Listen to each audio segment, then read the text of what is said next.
Genèse chapitre 29. Jacob chez Laban. Jacob se mit en marche et s'en alla au pays des fils de l'Orient. Il regarda, et voici, il y avait un puits dans les champs. Et voici, il y avait à côté 3 troupeaux de brebis qui se reposaient, car c'était à ce puits qu'on abreuvait les troupeaux. Et la pierre sur l'ouverture du puits était grande. Tous les troupeaux se rassemblaient là.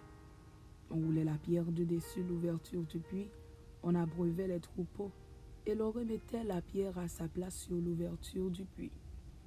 Jacob dit au berger, « Mes frères, d'où êtes-vous » Ils répondirent, « Nous sommes de Charan. » Il leur dit, « Connaissez-vous Laban, fils de Nacor » Ils répondirent, « Nous le connaissons. » Il leur dit, « Est-il en bonne santé » Ils répondirent, « Il est en bonne santé. Et voici Rachel, sa fille, qui vient avec le troupeau. » Il dit, « Voici, il est encore grand jour, et il n'est pas temps de rassembler les troupeaux. Abreuvez les brebis, puis allez et faites-les paître. » Ils répondirent, « Nous ne le pouvons pas jusqu'à ce que tous les troupeaux soient rassemblés. C'est alors qu'on roule la pierre de dessus l'ouverture du puits et qu'on abreuve les brebis. » Comme il leur parlait encore, survint Rachel avec le troupeau de son père, car elle était bergère. Lorsque Jacob vit Rachel, fille de Laban, frère de sa mère, et le troupeau de Laban, frère de sa mère, il s'approcha, roula la pierre de dessus l'ouverture du puits et abreuva le troupeau de Laban, frère de sa mère. Et Jacob baisa Rachel. Il éleva la voix et pleura. Jacob apprit à Rachel qu'il était parent de son père, qu'il était fils de Rebecca, et elle courut l'annoncer à son père. Dès que Laban eut entendu parler de Jacob, fils de sa sœur, il courut au-devant de lui, il l'embrassa et le baisa, et il le fit venir dans sa maison. Jacob raconta à Laban toutes ces choses. Et Laban lui dit, « Certainement, tu es mon os et ma chair. » Léa et Rachel. Jacob demeura un mois chez Laban. Puis Laban dit à Jacob, « Parce que tu es mon parent, me serviras-tu pour rien? Dis-moi quel sera ton salaire. » Or, Laban avait 2 filles. L'aînée s'appelait Léa et la cadette Rachel. Léa avait les yeux délicats, mais Rachel était belle de taille et belle de figure. Jacob aimait Rachel et il dit, « Je te servirai 7 ans pour Rachel, ta fille cadette. » Et Laban dit, « J'aime mieux te la donner que de la donner à un autre homme. Reste chez moi. » Ainsi Jacob servit cette année pour Rachel, et elles furent à ses yeux comme quelques jours, parce qu'il l'aimait. Ensuite, Jacob dit à Laban, « Donne-moi ma femme, car mon temps est accompli, et j'irai vers elle. » Laban réunit tous les gens du lieu et fit un festin. Le soir, il prit Léa, sa fille, et l'amena vers Jacob, qui s'approcha d'elle. Et l'abandonna pour servante à Léa, sa fille Zilpa, sa servante. Le lendemain matin, voilà que c'était Léa. Alors Jacob dit à Laban, « Qu'est-ce que tu m'as fait? N'est-ce pas pour Rachel que j'ai servi chez toi? Pourquoi m'as-tu trompé? » Laban dit, « Ce n'est point la coutume dans ce lieu de donner la cadette avant l'aînée.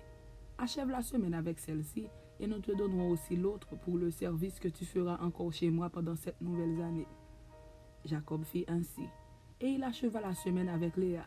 Puis Laban lui donna pour femme Rachel, sa fille. Et Laban donna pour servante à Rachel, sa fille, Bila, sa servante. Jacob alla aussi vers Rachel, qu'il aimait plus que Léa. Et il servit encore chez Laban pendant 7 nouvelles années. Les enfants de Jacob. L'Éternel vit que Léa n'était pas aimée, et il la rendit féconde, tandis que Rachel était stérile.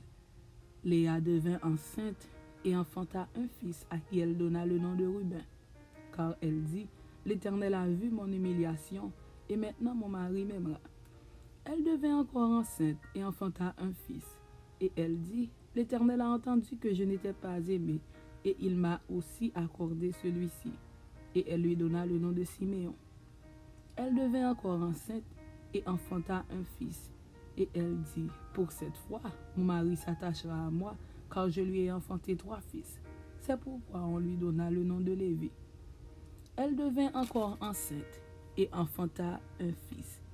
Et elle dit, cette fois je louerai l'Éternel. C'est pourquoi elle lui donna le nom de Juda. Et elle cessa d'enfanter.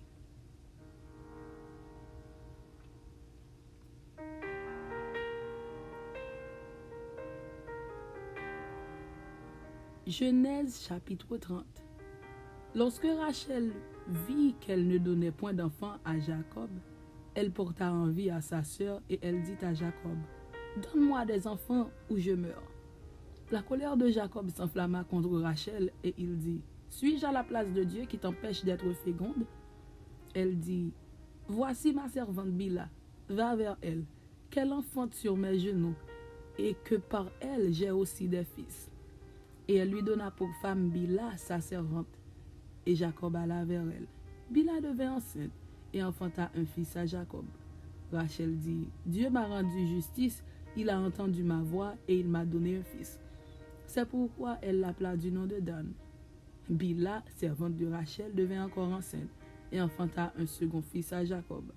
Rachel dit, j'ai lutté divinement contre ma sœur et j'ai vaincu. Et elle l'appela du nom de Nephtali. Léa, voyant qu'elle avait cessé d'enfanter, prit Zilpa, sa servante, et la donna pour femme à Jacob. Zilpa, servante de Léa, enfanta un fils à Jacob. Léa dit, quel bonheur! Et elle l'appela du nom de Gad. Zilpa, servante de Léa, enfanta un second fils à Jacob. Léa dit, que je suis heureuse, car les filles me diront heureuse. Et elle l'appela du nom d'Aser. Reuben sortit au temps de la moisson des blés et trouva des mandragores dans les champs. Il les apporta à Léa, sa mère.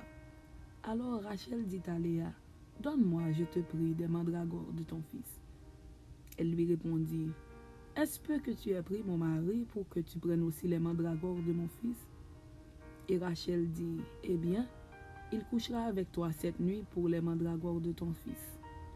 Le soir, comme Jacob revenait des champs, Léa sortit à sa rencontre et dit, c'est vers moi que tu viendras, car je t'ai acheté pour les mandragores de mon fils. Et il coucha avec elle cette nuit. Dieu exauça Léa, qui devint enceinte, et enfanta un cinquième fils à Jacob.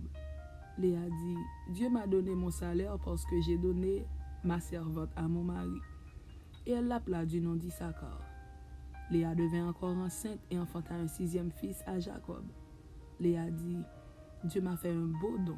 Cette fois, mon mari habitera avec moi, car je lui ai enfanté 6 fils. Et elle l'appela du nom de Zabulon. Ensuite, elle enfanta une fille qu'elle appela du nom de Dina. Dieu se souvint de Rachel, il l'exauça et il la rendit féconde. Elle devint enceinte et enfanta un fils. Et elle dit, Dieu a enlevé mon opprobre. Et elle lui donna le nom de Joseph, en disant, que l'Éternel m'ajoute un autre fils. Lorsque Rachel eut enfanté Joseph, Jacob dit à Laban, laisse-moi partir pour que je m'en aille chez moi, dans mon pays. Donne-moi mes femmes et mes enfants pour lesquels je t'ai servi, et je m'en irai, car tu sais quel service j'ai fait pour toi. Laban lui dit, puissé-je trouver grâce à tes yeux? Je vois bien que l'Éternel m'a béni à cause de toi. Fixe-moi ton salaire, et je te le donnerai. Jacob lui dit, tu sais comment je t'ai servi et ce qu'est devenu ton troupeau avec moi. Car le peu que tu avais avant moi, c'est beaucoup accru. Et l'Éternel t'a béni sur mes pas. Maintenant, quand travaillerai-je aussi pour ma maison? Laban dit, que te donnerai-je? Et Jacob répondit, tu ne me donneras rien. Si tu consens à ce que je vais te dire, je ferai paître encore ton troupeau et je le garderai. Je parcourrai aujourd'hui tout ton troupeau.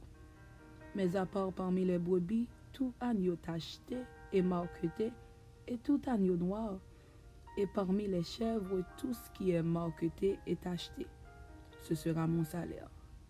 Ma droiture répondra pour moi demain quand tu viendras voir mon salaire. Tout ce qui ne sera pas tacheté et marqueté parmi les chèvres, et noir parmi les agneaux, ce sera de ma part un vol. Laban dit, eh bien, qu'il en soit selon ta parole. Ce même jour, il mit à part les bouts rayés et marquetés, toutes les chèvres tachetées et marquetées, toutes celles où il y avait du blanc et tout ce qui était noir parmi les brebis. Il les remit entre les mains de ses fils.